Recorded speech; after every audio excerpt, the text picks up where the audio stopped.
Ahoy! Welcome back to another episode of Adventure Sena. In this episode, we're exploring Mesa Verde. It's the largest collection of Pueblo sites in North America. It's a really unique place.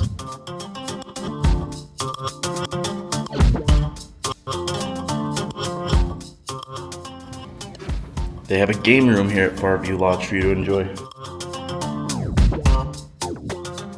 So the yucca flower will turn into a fruit, and this is what they look like. Some species are edible, and others are good for making soap, so they won't be very tasty. We are on some free time for now. We need to be at Balcony House by 10:15, and we still have like an hour and a half, I think. Yeah. So we're gonna go check out some other dwellings? So I figure, yeah, why not? Let's go check out at least a couple independent walks while it's still cool. Alright, so there's some advanced technology available at Farview Lodge, and they have oxygen canisters, which Ryan has broken out for you today. Oh, you literally put it to your face and pull the trigger? Pull the trigger.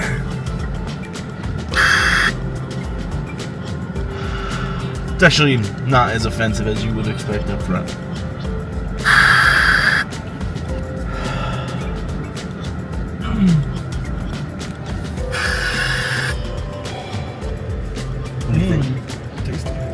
Actually kind of a light herbal refreshing vibe.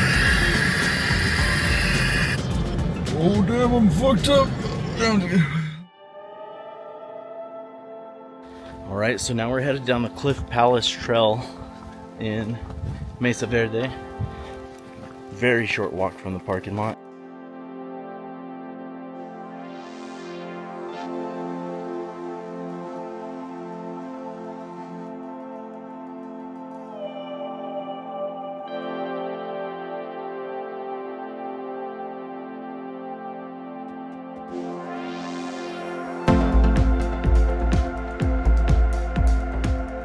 An ancient butthole.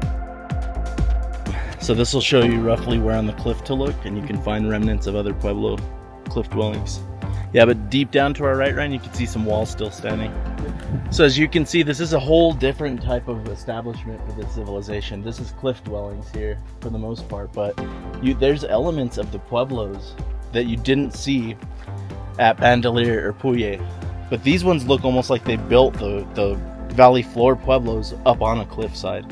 So it's a very different style, at least, for what we can see, so it's interesting. Second of many stops.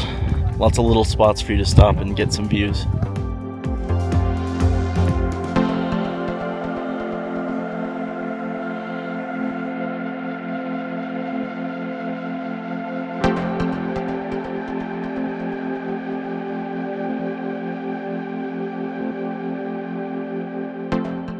In addition to cliff dwellings, we also encounter pit house dwellings at Mesa Verde. Much like the Pueblo of Puye and Bandelier, the Pueblo here also had cliff-top dwellings which they rotated depending on the seasons.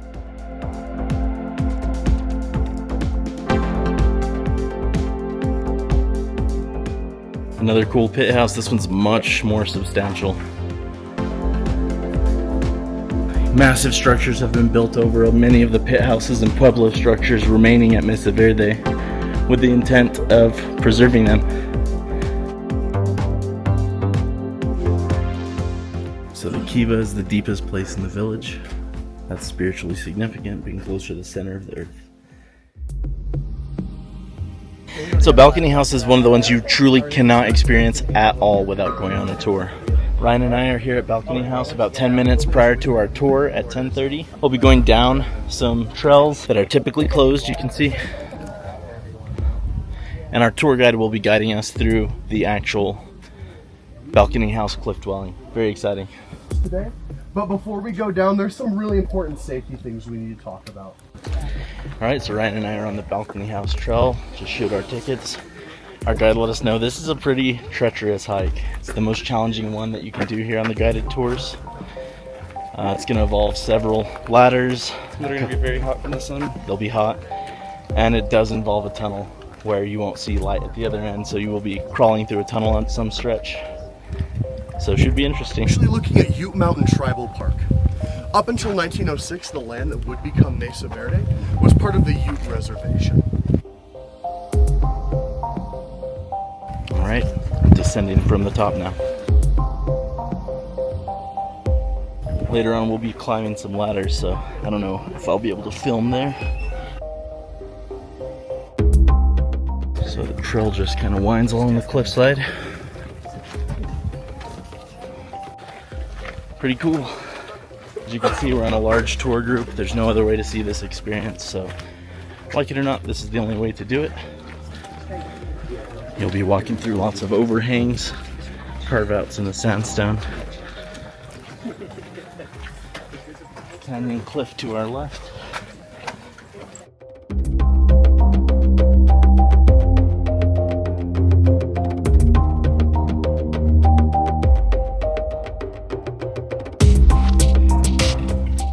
But when we get that much rain on top of the mesa, the sandstone is pretty incredible.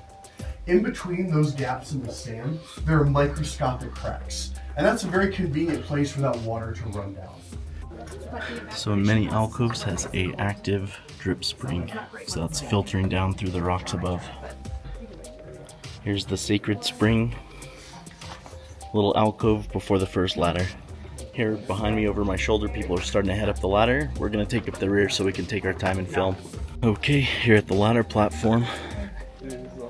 Real nice views on the way up to the pueblo itself.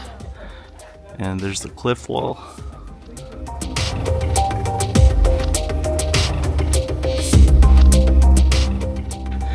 Made it to the top, into the tunnel.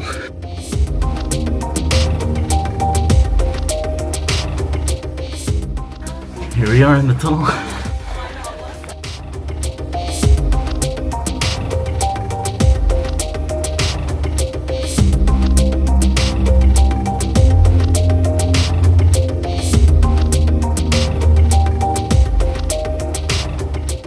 If you look at the bottom of this balcony, we have juniper beams sticking out of the wall.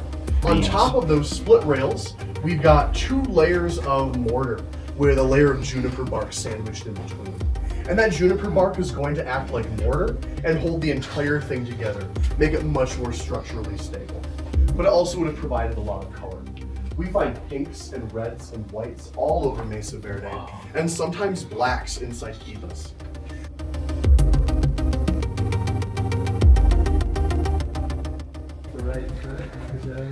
Shortcut.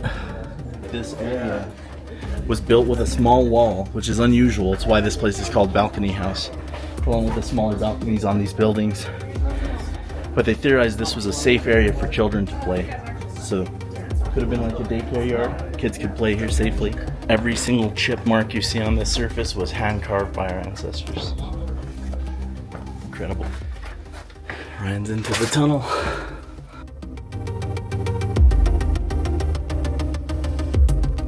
There's a spring. These would be a sacred site.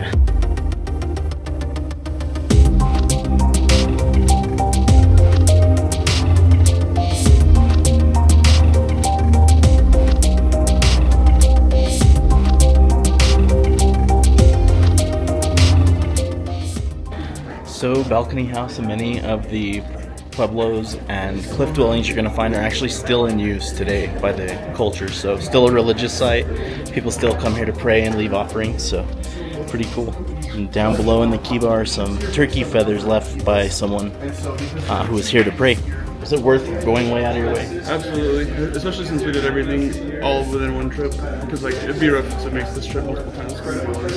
I feel like really it's realistic to knock out all of these things that we've done on this series within a weekend. Go up on a Friday, stay overnight Farmington, knock out 2 of them in the morning, make your way up here for a Sunday, and wonderful time, honestly, great itinerary. So, doorway likely denoted someone important in the village, or maybe the shaman or healer. The healer of the town has a cool doorway. Ding, ding, ding, ding, ding, ding, ding. Yeah, that's how you know to go there. Oh wow, it's like a fire, or everything's charred in the ceiling. The little triangles represent mountains across from here.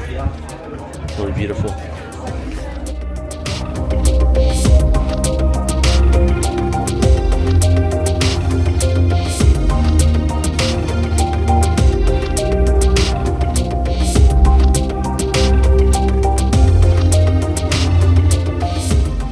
Yeah, really incredible tour. Really highly recommend it. Very informative. And it seems a little scary, but it's just enough. We are wedged between a massive slab and the cliffside. You made it. Oh, is that the chill spot? Yeah, there's like a big lump rock in the middle. All right. Okay. Coming out.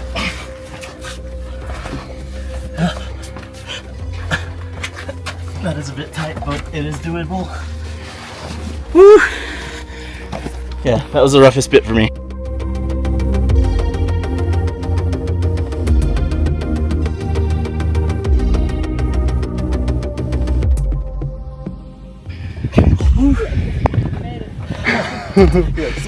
Barely. It's official, I survived that. I'm not gonna pretend it's not somewhat challenging, but most people can do that, I think. So here we have a yucca fruit someone snapped in half. Quite fleshy, lots of seeds. Kind of looks like a very dense melon. Check it out. This is a full pueblo down, just like the one we've just walked through. Beautiful cliffside pueblos. Dude, I didn't even realize this is like an island right here. That's the Sun Temple there. And this is like an island. There's a whole nother canyon on the other side of this Y bend. So it was truly just a market rather than a village, is what they're getting at. It doesn't look like it was as lived in, I guess. They said over here they added 20 homes, and that was maybe the caretakers of the plaza. We are looking across at the cliffs where we were just standing. Ryan found the entrance to the Sun Temple. The mystery of the Sun Temple is a never-ending source of speculation. It was built in the 1200s and was just part of the local cliff dwellings.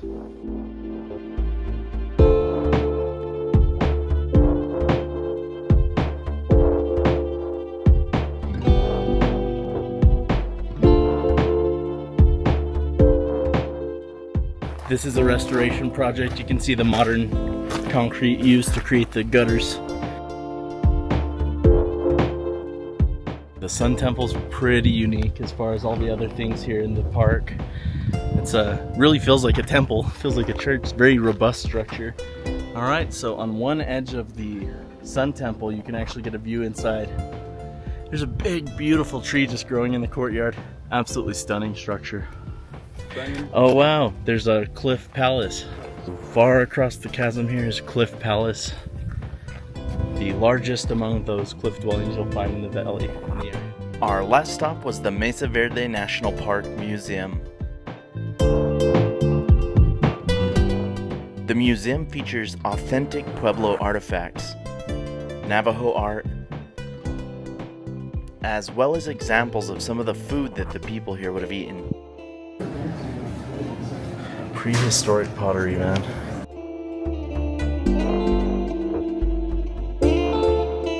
Oh yeah, there's a horny toad. The children would be playing. People would be preparing for forage or hunt, agriculture. Lots of trade going on. Looks services, people helping each other out. So recommend Northwest New Mexico, Southwest Colorado. Wonderful, adventurous place for you to explore. You won't have an experience like this anywhere else in the world.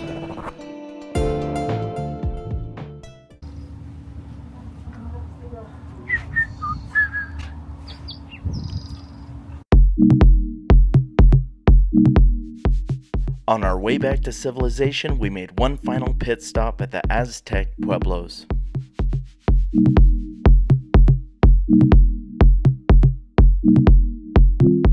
They had air conditioning back in the day.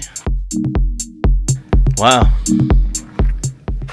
Ryan and I are just stopping through the Aztec Pueblo, and it is beautiful. It's actually very intact.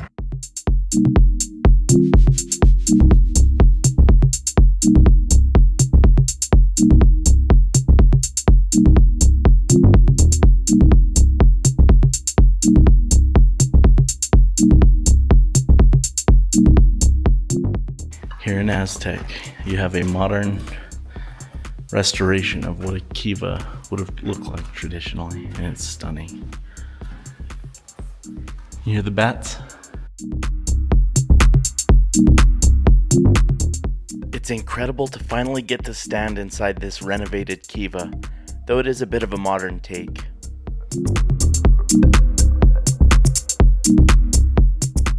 So yet again, blown away. I mean, short detour on the way back to Albuquerque from the Mesa Verde, so I can't say enough. You should stop here. Amazing trip. Can't recommend this region of New Mexico, Colorado enough. It's fantastic.